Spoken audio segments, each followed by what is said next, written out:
Hey everyone, my name is Steve, and welcome to All Things Architecture. The stories behind the buildings and the people who created them. Now, let's get to our story.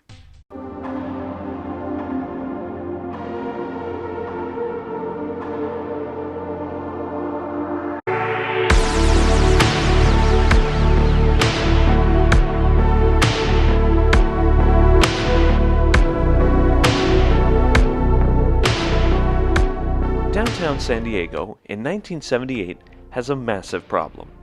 No one wants to be there. As with many downtowns, people are leaving downtown San Diego for the suburbs, leaving behind a city rich with potential. The question among city leaders was, how do we get people back? Finding the answer would fall into the hands of a young, ambitious architect. An architect whose answer to the question was, get lost. But not the way you're thinking. He wanted people to find joy in getting lost, exploring, and finding themselves again. He envisioned a mall that was something more than just a place to shop, but an architectural experience. This idea would pay off, as San Diego would find itself again, becoming a vibrant city we know it today. This is the story of Jon Jerde's innovative Horton Plaza Mall, from its inception to its fall and to its rebirth. In 1978, San Diego city leaders approved a massive urban revitalization initiative for the ailing downtown. It would include improvements to the historic Gaslamp Quarter and a new residential development in the newly minted Marina District. The heart of the renewal efforts, though, was a shopping mall in the center of downtown, beside the historic Horton Plaza. The mall was the brainchild of developer Ernie Hahn, who saw urban shopping malls as potential anchors to decaying downtowns. The site where the mall would be placed was littered at the time with peep shows and porn theaters and homeless people taking advantage of the city's year-round great weather. Early visions of the shopping mall showed a rather bland mall, and it was easy to see that it was not going to draw enough people from the suburban malls. So the design process continued. But it was obvious that somebody with a greater vision needed to design something truly unique. Hahn soon discovered a young, ambitious architect named Jon Jerde. Jerde was a lonely kid from the Midwest. His father worked in oil, moving his family from small town to small town. He was never exposed to great architecture as a kid, but he would play with whatever he could find to make cities and towers. Due to his moving around a lot, Jon was not good at making friends, and considered himself a loner. When he was a student at USC, he was considered surly and kept to himself. That being said, he loved public spaces, and he loved watching people. His observations made him perfect for designing something for a public space. In his early years, Jon had been working for an architecture firm that primarily designed rather bland shopping malls. Jerde saw these as missed opportunities. He wanted to experiment with the idea of a shopping mall and turn the concept upside down. He wanted to create something that was new, visually intriguing, and a place that would transport people into another world. That would be the ticket to drawing people back to downtown. It's said that the idea came from famed science fiction writer Ray Bradbury, who examined the joys of wandering in his essay, The Aesthetics of Lostness. By using places like Disneyland as examples, Bradbury discusses the way walking around a safe, enjoyable space has an intrinsic quality to it. Jerde used this as the basis for his experimentation. His ideas would not only capture the attention of Hahn, but city leaders as well. Jon started the design process by looking at the 10-acre site and decided where the main public spaces would be. He decided to break up the traditional grid plan of the city and embrace a diagonal concourse that would cut through the site. It was just the beginning of Jon's wild architectural experiment, however. In the design of the mall, Jon looked back at his travels through Europe, specifically the hill towns of Italy. These villages cling to the sides of hills where narrow streets connect unique buildings painted in wildly vibrant colors. It would recall the joy of wandering through the streets, finding small cafes and shops, getting lost, and finding his way again. If he could capture this feeling, it would be a radically new kind of architectural experience for people. He chose postmodernism for the style for the mall. Postmodernism, as a style, blended the rules of classical architecture with a modern flair.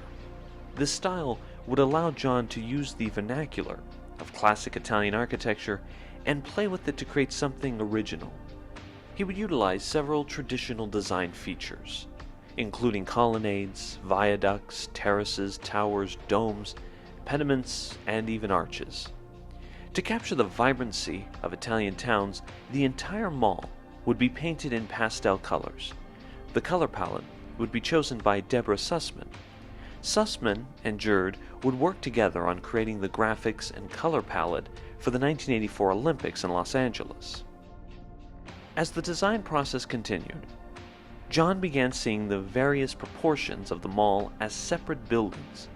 Each were designed by different architects in his firm, to give the mall a sense of randomness, as though the buildings sprang up organically. The results were several prominent structures, such as the Palazzo building, with its black and white and red tile work, exaggerative arches. This building would become the icon of the entire mall, appearing on several major magazines. And the Viaduct building, with its strong, rigid red and orange facade running almost the entire length of the mall, provided the perfect contrast to the mall's more wilder, whimsical features. Linking all of these buildings were a network of narrow catwalks, terraces, and corridors that would cause visitors to explore on their way between stores. As part of his design, Jon proposed keeping some of the original, more historic buildings on the site, especially the Balboa Theater, which was remodeled and transformed into one of the city's premier theaters. A new theater was also built in the mall's basement, as well as a new multi-screen movie theater. It was Jon's hope that the mall would be more of a community center rather than a simple place to shop. He even proposed an office tower for the site. Though the project was announced in the late 1970s, construction didn't begin until sometime in 1982. It was built at a cost of $140 million, and the mall came on budget partially because of the inexpensive materials used to construct the mall. It was built mostly of steel and stucco, and after years of planning and construction, the mall opened on August 9, 1985, to great fanfare. Thousands of people showed up for its grand opening, eager to see and explore the narrow walkways and concourses of the mall. Almost immediately, the critics viewed it as a new chapter in architectural design, as it was the first mall that made the architecture itself the attraction. It was a vibrant place that brought millions of visitors annually. Though financial forecasters worried that the size of the mall was too much for such a modest downtown, Horton Plaza beat the odds, becoming one of the most financially successful malls in the country in its first few years. Beyond that, it provided San Diego with a place that was uniquely theirs, and something worth taking a trip to downtown to see. As the architecture critic Paul Goldberger said, quote, "Horton Plaza gave San Diego a town square." For as successful as it was, it did have its critics. The criticism mostly came from those who did not like Jon's experiential architecture. Many complained about the confusing walkways, and it was sometimes difficult to navigate from the bottom floor to the top floor. Visitors were often getting lost, and not the way Jon hoped for. The most confusing was the floor numbers of the parking structure did not align with the floors in the mall, leaving visitors puzzled as to where they parked their cars. In this, it's possible that the experiment that Jon was creating might have jumped the shark. Nevertheless, the mall served as a new draw to the city. As the 1990s approached, the mall bore witness to a boom in development. The nearby Gaslamp Quarter saw a rebirth with new restaurants and hotels.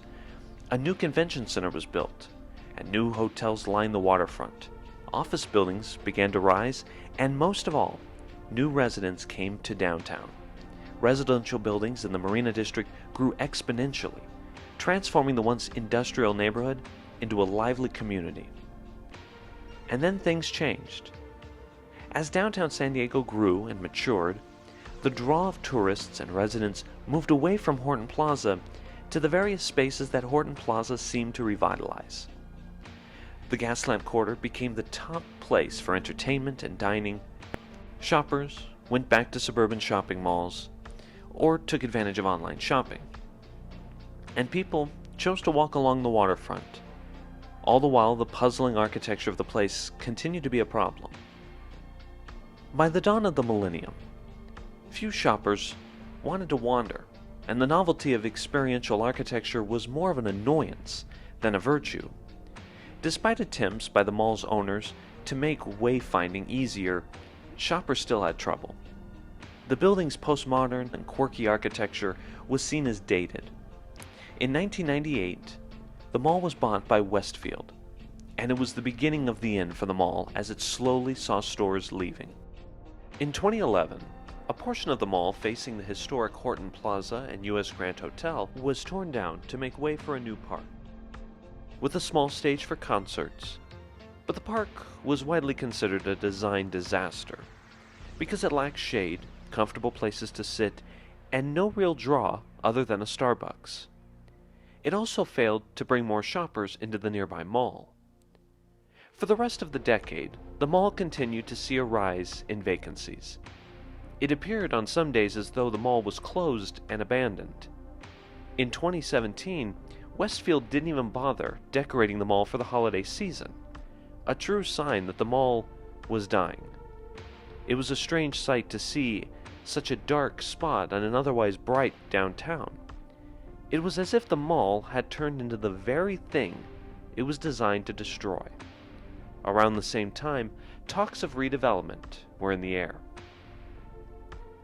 Sure enough, in 2018, the mall was sold to Stockdale Capital Partners, with the intent of turning the mall into a mixed-use development that would include office space for technology companies. Portions of Jon's architectural handiwork would remain, but most of it would be removed or altered. Gone would be the confusing walkways. No longer would people get lost in the new development. Also gone would be the bright pastel colors designed by Sussman. After its announcement, preservationists tried to mark the mall as a historic landmark, but to no avail.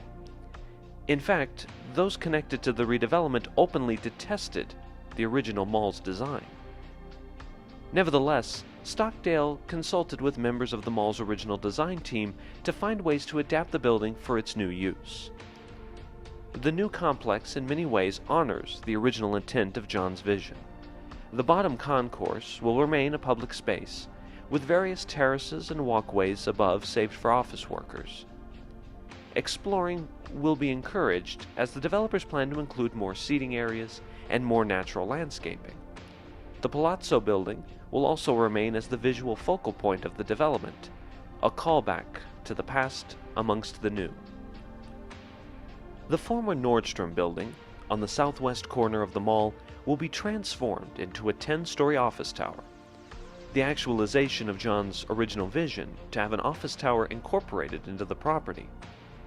In early 2020, at the start of the pandemic, Horton Plaza closed unceremoniously after 35 years.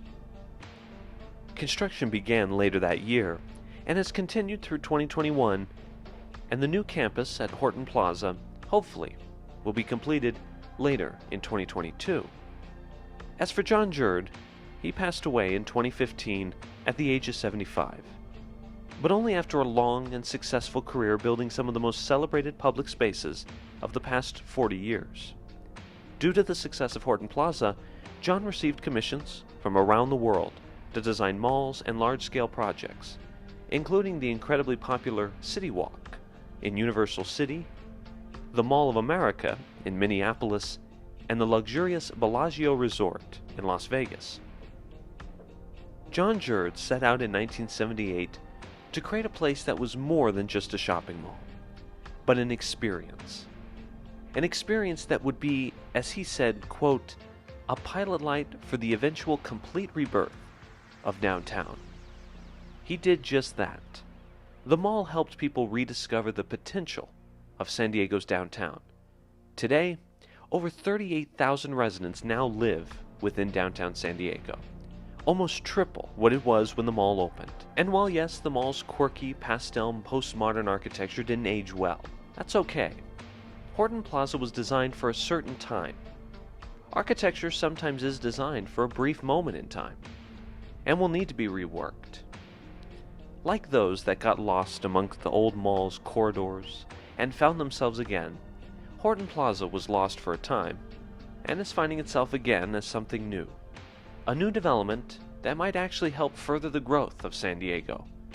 And while the architecture didn't age well, the idea of the place did. Architecture should always be an experience. It should encourage us to wander, to discover, to get lost, and to find ourselves again. Thank you for watching. I hope you enjoyed this look at this fascinating mall. I'd also like to give a big thanks to Erik from Retail Archaeology here on YouTube for allowing us to use some of his footage of the mall in our video. If you're interested in Horton Plaza or dead malls in general, check out his excellent videos. Anyway, thanks again for watching. My name's Steve, and I'll see you next time here on All Things Architecture.